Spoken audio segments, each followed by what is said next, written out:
Let us begin our discussion regarding the history of taxation in the Philippines. Atin munang alamin ang sistema o ang konsepto ng taxation bago pa sakupin ng ating bansa ng mga banyaga o ng mga dayuhan. At narito naman ang mga mag-uulat ngayong araw na sina Miss Angel Lucero, Miss Rogie May Malayan at si Miss Kiana Shane Marimban. So here are the overview of this report. First is introduction and concept of taxation. Second is development of taxation in the Philippines, pre-colonial to present. Third is recent tax reform, which is the Train Law. So what is taxation? Taxation is the method of collecting taxes, which are monetary payments from citizens and businesses based on their earnings, property, and various other financial activities. Dapat lahat ng Pilipino ay may partisipasyon or contribution in order to raise revenue for building the nation, sapagkat lahat tayo ay makikinabang sa proyektong ipinatupad ng gobyerno sa ating bansa. Taxes are also sources for government personal salaries. Ang mga buwis ay pinagmumulan din ng pagpupondo para sa mga tauhan ng gobyerno, at ang mga pondong ito ay ginagamit upang mabayaran ang mga nagtatrabaho sa pampublikong sektor na kinabibilangan ng mga civil servants, elected officials, public employees, and government workers. According to Danong 2004, he explains that the government would be paralyzed for lack of motive power to activate and operate it. Sinasabi dito ang buwis serves as the backbone and fundamental tool. Ibig sabihin, nakadepende ang operasyon ng gobyerno sa kita na nakolekta through taxation upang maisagawa ang mga responsibilidad na matugunan ang mga pangangailangan at inaasahan ng mga mamamayan tulad ng infrastructure, healthcare, education, defense, social welfare programs, and more, para sa ikabubuti ng kalagayan ng bansa at mamamayan nito. I-relate ko lang din dito nung nagkaroon ng barangay election, mahalagang maging mapanuri tayo at maging matalinong botante kung sino ang karapat-dapat na ihalal na may pagpapahalaga at malasakit sa kanya nasasakupan, na walang hangaring ibulsa ang pera ng bayan at ginagamit para sa sariling interes, kung kaya't hindi na ibibigay ang karampatang tulong sa mga mahihirap o nangangailangan. Moreover, may tinatawag namang tax compliance. It ensures that taxpayers are paying the right amount of tax at the right time and securing the correct tax allowances and tax reliefs. Ito naman yung mga taxpayers ay tumutupad sa kanilang mga responsibilidad na magbayad ng tamang halaga ng buwis at the right time, abiding by all the tax laws set forth by the government. Next is tax non-compliance. A failure to pay on time, along with evasion or resistance to taxation, is punishable by law. Ang tax non-compliance naman refers to a situation kung saan ang mga individual ay hindi sumusunod sa tax laws and regulation. Maaaring ang BIR o Bureau of Internal Revenue ay magdemand ng parusa sa mga hindi nagbabayad ng kanilang buwis. Taxation under the pre-colonial period. Ancient Filipino society already had a civilized system of administration, and one of these is through the indigenous concept of taxation. Ang mga konsepto ng buwis at handog ay nagmula sa sinaunang mga Pilipino kung saan po sila ay nagbabayad ng kanilang mga buwis sa kanilang dato o mga pinuno bilang kapalit ng kanilang seguridad at proteksyon. Noong mga panahon po iyon, ang barter o mga palitan ng mga kalakal ang pangunahing paraan ng kalakalan, nagpapalitan ng mga tao ng kalakal at serbisyo at hindi sila masyadong umaasa sa mga salapi.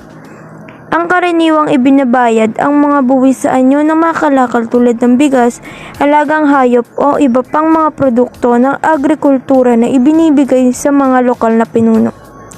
At ang mga taong hindi naman po makakapagbayad ng kanilang mga buwis o kontribusyon ay parurusahan naman ng kanilang mga pinuno. Taxation under the Spanish period. The arrival of invasion of the Spanish people from 1521 to 1898 gave the Filipinos modern concept of taxation. 16 years old to 60 years old were forced to pay tribute or tributo to kind of Spain through the colonial government of 8 reales or 1 peso per year. Usually the tribute was collected in kind, including products like rice, chicken, and other agricultural goods.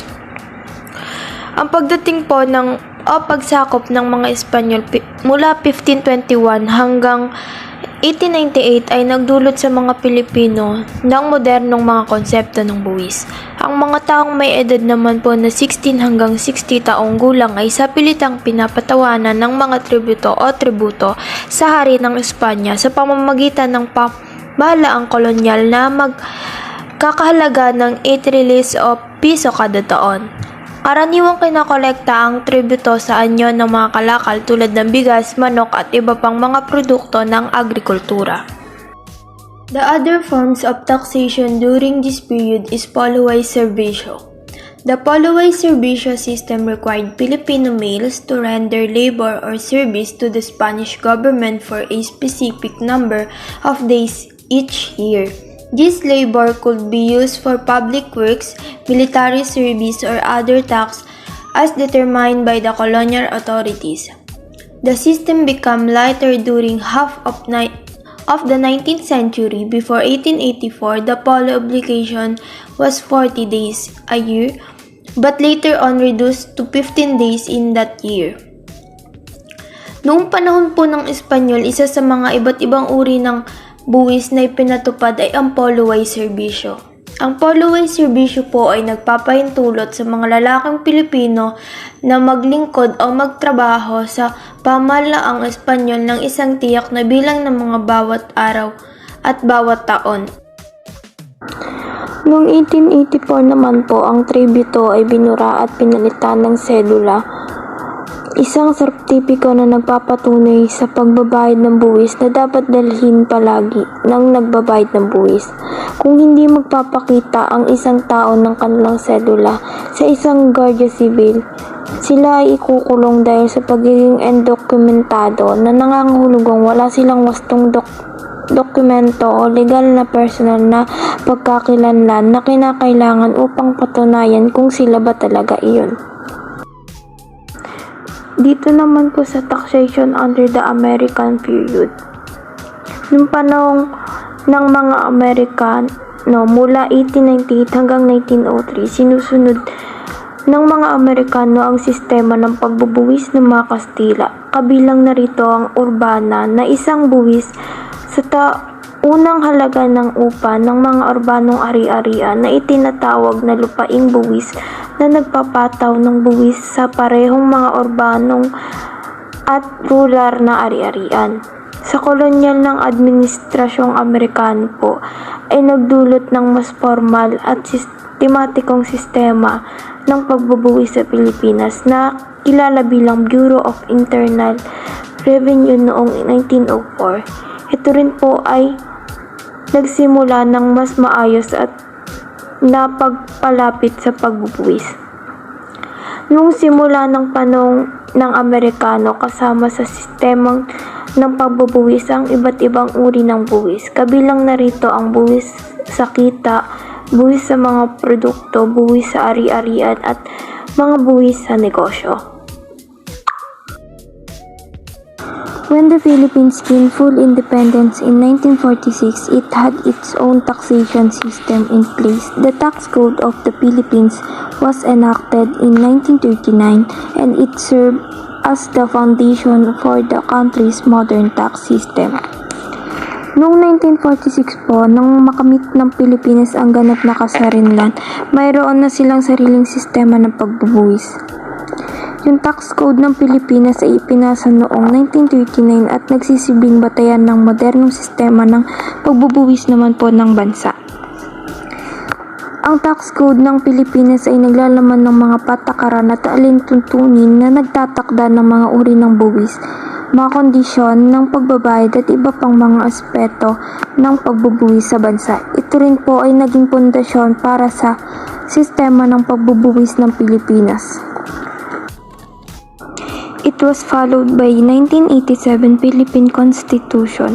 The rule of taxation shall be uniform and equitable, and the Congress shall evolve a progressive system of taxation. Article 6, Section 28 of 1987 Constitution. Sa pamamagitan ng probisyong ito, pinapahayag ng konstitusyon na ang sistema ng pagbubuwis sa Pilipinas ay dapat magpatupad ng pantay at makatarungang pamamaraan. The next slide will be discussed by Kiana Shane Malimban. So next, recent tax reform, train law. The Tax Reform for Acceleration and Inclusion, Train Law is a tax reform program in the Philippines implemented in 2018. Number 1. Income tax adjustment. The Train Law introduced change to the personal income tax system. It adjusted tax brackets and lower income tax rates for most Filipinos. So, for income tax adjustment, this helped to reduce the income tax burden on low and middle income earners, putting more money in their pockets. Number 2, sugar sweetened beverage tax.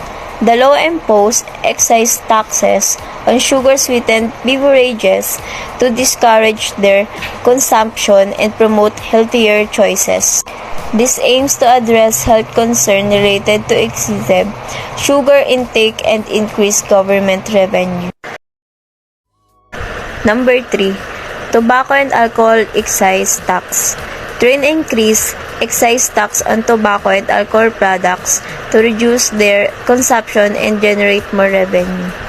This dual-purpose approach seeks to improve public health by curbing the use of these products and fund government programs. Number 4. Value-added tax VAT threshold. The VAT threshold was raised, exempting certain small business from VAT registration. This eases the tax compliance burden for small enterprises and encourages their.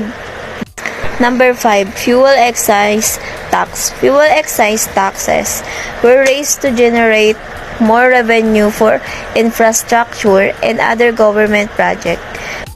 These taxes help fund important public infrastructure while also encouraging more efficient use of energy resources. Number 6. State tax amnesty. The law granted state tax amnesty, allowing individuals to settle their state tax obligations at a reduced rate. This encourages compliance and simplifies state tax payments. Number 7. Capital gains tax on stocks. Train increased the capital gains tax on stock transaction. This aims to collect more revenue from stock market activities. And last, number 8, cash transfer program. To mitigate the potential adverse effects of tax adjustment on the poor, the government implemented a cash transfer program. This program provides financial assistance to low-income households affected by the tax change. These are some case prevention of the Train Law, which was introduced to promote fair taxation, raise government revenue, and address public health concerns. The law has had a significant impact on the Philippine tax system and the economy.